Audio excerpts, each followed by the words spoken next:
তামিলনাড়ু রাজ্যে অনেক ঐতিহাসিক স্থান, অনেক মন্দির পর্যটকদের খুব আকর্ষণ করে।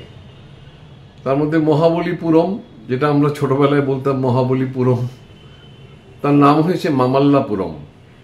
মহাবলীপুরম আর মহাবালেশ্বর মাঝে মাঝে গুলিয়ে যেত, মহারাষ্ট্রের মহাবালেশ্বর। তা সেই পুরমে যে দর্শনীয় স্থানগুলো আস্তে আস্তে একটু আপনাদের সামনে তুলে ধরব। খ্রিস্টাব্দ 7ম এবং 8ম শতকে পাথর কেটে এখানে অনেক নির্মাণ কার্য হয়েছে। আজকের এপিসোডে শুধুমাত্র দেখাবো সিশোর টেম্পল, অর্থাৎ সমুদ্র তীরবর্তী মন্দির। এখানে গ্রানাইট পাথর খোদাই করে এই মন্দিরগুলো নির্মাণ হয়েছে। 7ম এবং 8ম খ্রিস্টাব্দে যখন পল্লবরা এই অঞ্চলে রাজত্ব করত, মানে পল্লব রাজবংশের রাজত্ব চলছিল। সব অদ্ভুত ব্যাপার। UNESCO world heritage site declare করার অনেক কারণ আছে। মানে এত সুন্দর জিনিস আজ থেকে এত বছর আগে, মানে খ্রিস্টাব্দ 7ম এবং 8ম শতকে ভাবা যায় না। তা আজকের এপিসোডে থাকবে শুধুমাত্র সিশোর টেম্পল। 7টা নাকি মন্দির ছিল, অনেকগুলোই সমুদ্রের গর্ভে বিলীন হয়ে গেছে। আর যেগুলো আমরা দেখব সেগুলো একসময় বালির নিচে চাপা পড়া ছিল, তারপর খনন কার্য করে সেগুলো উদ্ধার হয়। চলুন, আমরা মামাল্লাপুরমে পৌঁছে গেছি, এবার আমরা যাই সিশোর টেম্পল দেখতে।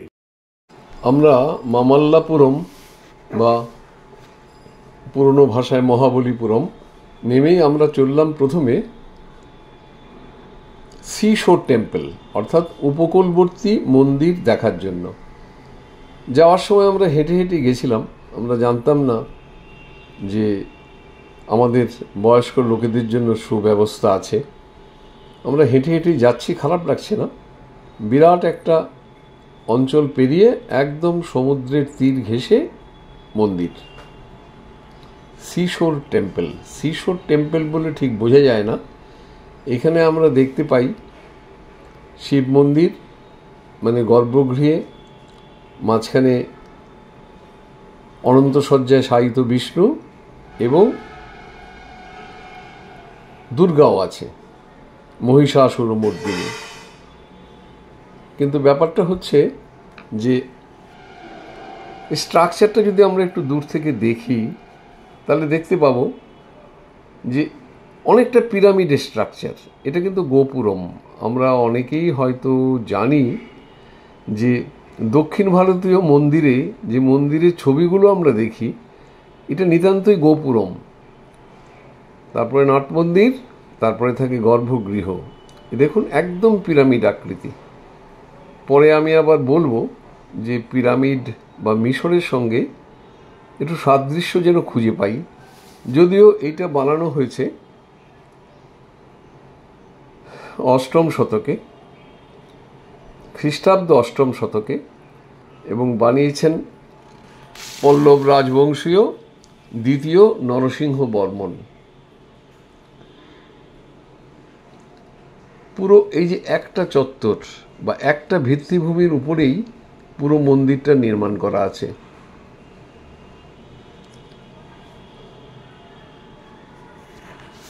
এবং মন্দিরটা বানানো হয়েছে গ্রানাইট ব্লক একটার উপরে আরেকটা বসিয়ে। সবটা নেই, অনেকটাই ধ্বংসপ্রাপ্ত। মাটি খুঁড়ে 2000 সালে এটাকে পুনরুদ্ধার করা হয়েছে।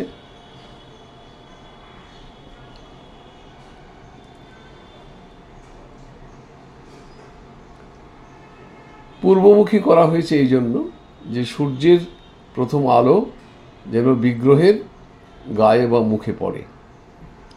এই তত্ত্ব কিন্তু মিশরের মন্দিরগুলোতেও আছে। এই দেখুন, এখানে একটা বিরাট নন্দী, তার পাশে শিবলিঙ্গ।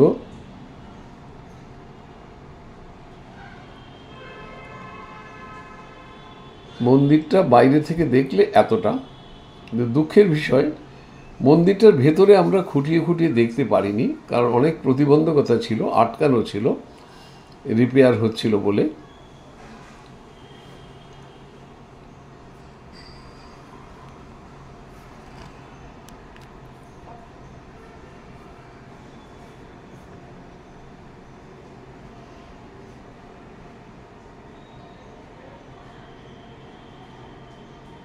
এটা হচ্ছে ভেতরটা।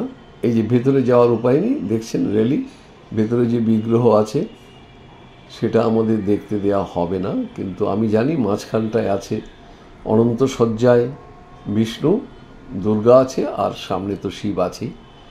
কিন্তু আগে আমি দেখেছিলাম, কিন্তু এবার দেখার সুযোগ হলো না, তাই চারদিকটা ঘুরে ঘুরে দেখছি।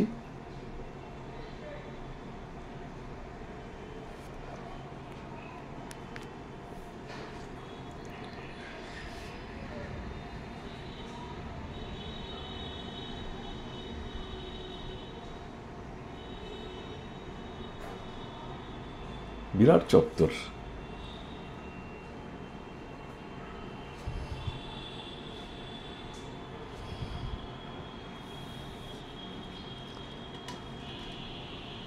এর উচ্চতা 60 ফুট।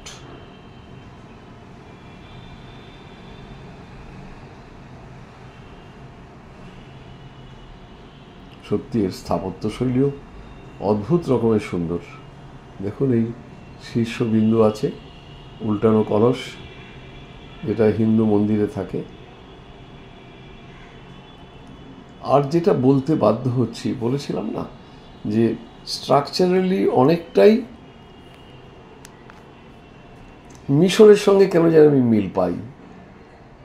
শুধু এই দেখুন, এই যে এটা আপনারা যারা লাক্সোর মন্দিরে গেছেন মিশরের, সেখানে দেখবেন এই মন্দির ঘিরে ওরা যে স্ফিংস টাইপের তৈরি করেছে সেটা কিন্তু মনুষ্যরূপী সিংহ নয়, সেখানে ছিল ভেড়া। আর এখানে দেখুন নন্দী, মানে হচ্ছে বৃষ, শিবের বাহন, তাই দিয়ে ভর্তি করা আছে।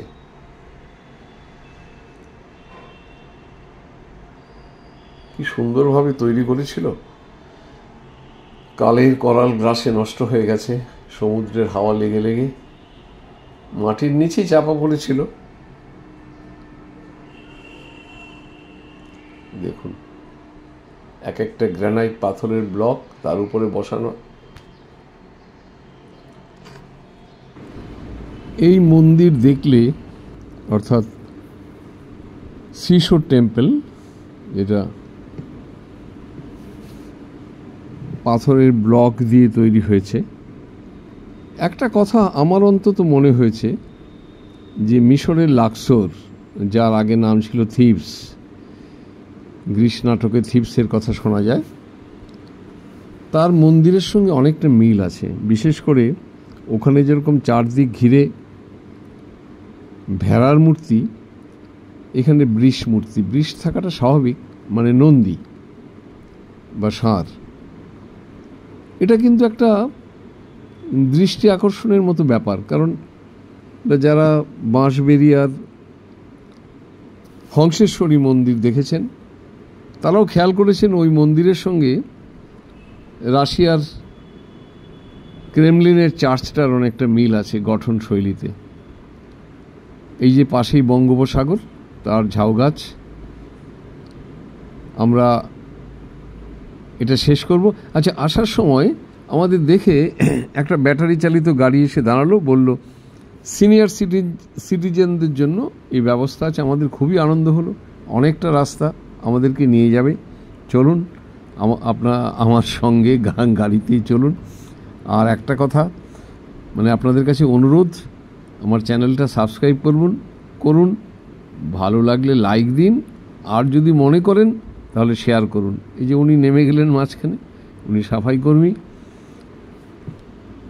সিনিয়র সিটিজেন ছাড়া কাউকে উঠতে দেয়া হয় না। আমরা যাচ্ছি, পৌঁছে এই এপিসোড শেষ হবে, কিন্তু আমরা এর পরবর্তী এপিসোডে দেব পঞ্চরথ আর শ্রীকৃষ্ণস বাটার বল, অর্থাৎ শ্রীকৃষ্ণর মাখনের ডেলা আর পঞ্চরথ।